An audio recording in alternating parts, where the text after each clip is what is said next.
Start your computations.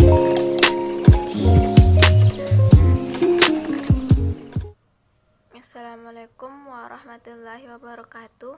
Saya Novianti Ramadhani Mansyur dengan NIM 220208500029 dari Prodi S1 PKK kelas 04. Yang saya hormati Ibu dosen Dr. Andi Hudia MPD, Bapak Insinyur Andi Muaz SPD MPD, dan Ibu Israwati Hamsar SPD MPD selaku dosen pengampu mata kuliah pengantar pendidikan kejuruan. Saya akan memaparkan tentang dimensi penyelenggaraan pendidikan teknologi dan kejuruan. Penyelenggaraan pendidikan kejuruan terkait erat dengan pembelajaran sebagai kegiatan tersistem, melibatkan banyak komponen seperti siswa, guru, kurikulum, program, stakeholder, manajemen, sarana prasarana. Antara lain laboratorium, bengkel, kelas, dan lainnya. Sistem merupakan gabungan dari komponen-komponen yang diorganisir saling bekerja sama untuk mencapai tujuan yang telah ditetapkan. Komponen dalam sistem yang dimaksud adalah brainware, meliputi siswa, guru, dan stakeholder. Software meliputi kurikulum, program, manajemen. Hardware meliputi laboratorium, bengkel, dan sarpas. Ketiga komponen sistem tersebut memiliki fungsi yang penting dalam mengembangkan tenaga kerja profesional sesuai dengan bidangnya. 1. Brainware, yaitu siswa. Siswa adalah pembelajar yang harus tumbuh kembangkan potensinya sejalan dengan tujuan pembelajaran. Ada beberapa hal yang perlu diperhatikan sebagaimana yaitu 1. Karakteristik siswa seperti bakat, minat, IQ, kematangan emosi, kematangan mental, lingkungan keluarga, dan lingkungan sosial budaya. Yang kedua, learning preference merujuk pada pola karakteristik seseorang, yaitu kekuatan, kelemahan, dan preferensi dalam pengolahan dan penggunaan informasi. Yang ketiga, gaya kognitif atau gaya berpikir, menggambarkan cara berpikir, memahami, dan mengingat informasi. Yang keempat, special need, menunjuk pada siswa dengan kebutuhan khusus seperti anak yang sangat cerdas, gangguan emosi, gangguan perkembangan, sehingga memerlukan perlakuan yang berbeda dengan siswa lainnya. Kemudian guru. Dalam pengertian sistem pendidikan Indonesia, guru adalah pendidikan profesional dengan tugas utama mendidik, mengajar, membimbing, mengarahkan, melatih, menilai, dan mengevaluasi peserta didik pada pendidikan anak usia dini, jalur pendidikan formal, pendidikan dasar, dan pendidikan menengah. Sebagai tenaga kependidikan, guru harus mencerminkan perilaku profesional. Ketika guru memiliki perilaku profesional, siswa juga akan merasakan dampaknya.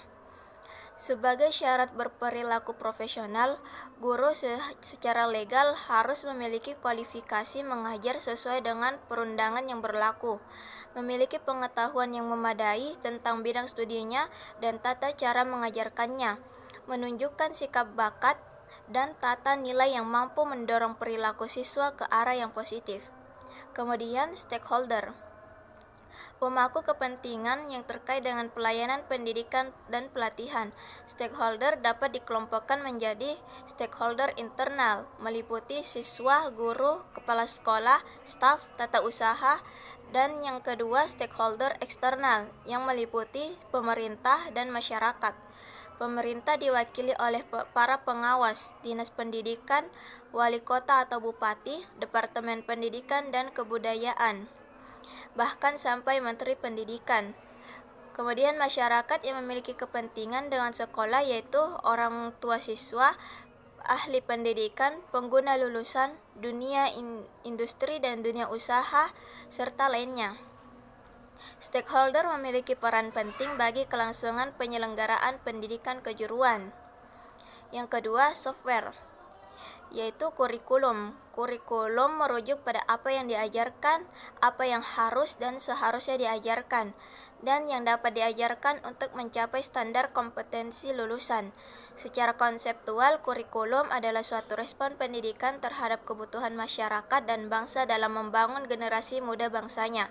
Secara pedagogis, kurikulum adalah rancangan pendidikan yang memberikan kesempatan untuk peserta didik mengembangkan potensi dirinya dalam suatu suasana belajar yang menyenangkan dan sesuai dengan kemampuan dirinya.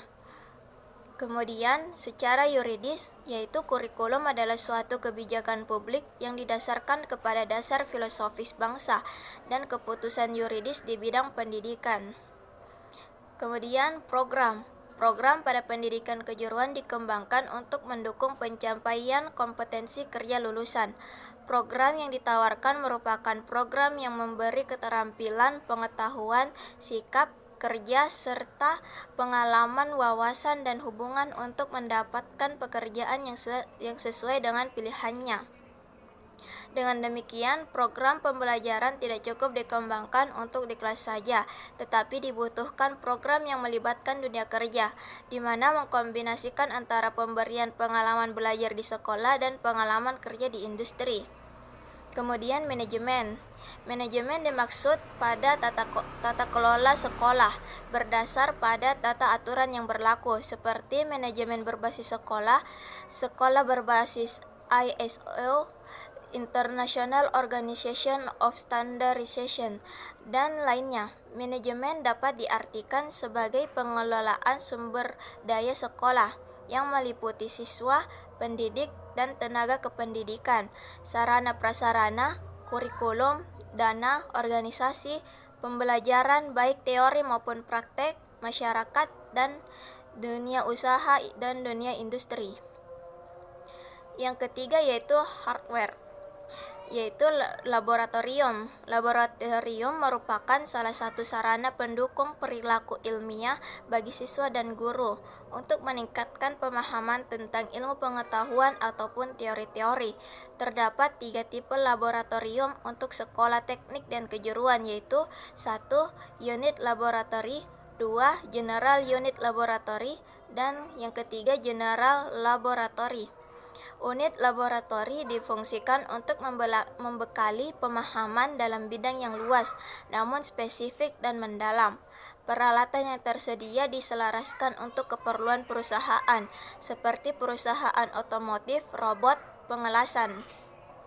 General Unit Laboratory berfungsi untuk memberi pengalaman yang lebih luas, seperti halnya yang ada di industri. General Laboratory difungsikan untuk pengembangan karakteristiknya paling tidak melingkupi 3 jenis industri, seperti logam, kayu, dan listrik. Kemudian bengkel. Bengkel merupakan ruang pembelajaran. Bengkel lebih menekankan pada kegiatan pembelajaran praktek. Pembelajaran praktek diselaraskan tuntutan kompetensi industri. Keberadaan bengkel harus mampu memenuhi kebutuhan pembelajaran dengan ketersediaan peralatan yang relatif baru dan bahan praktek yang memadai dan terstandar. Selanjutnya, sarana dan prasarana. Kebutuhan sarana prasarana untuk sekolah kejuruan seperti ruang pimpinan, ruang tata usaha, ruang guru, ruang bimbingan konseling, ruang kelas, ruang perpustakaan, tempat ibadah, ruang UKS, ruang organisasi kesiswaan, ruang jamban, gudang, ruang sirkulasi, ruang bermain atau olahraga. Selain itu, dipersyaratkan juga standar lahan, bangunan, pencahayaan, kelengkapan setiap sarana dan prasarana. Sekian dari saya dan terima kasih.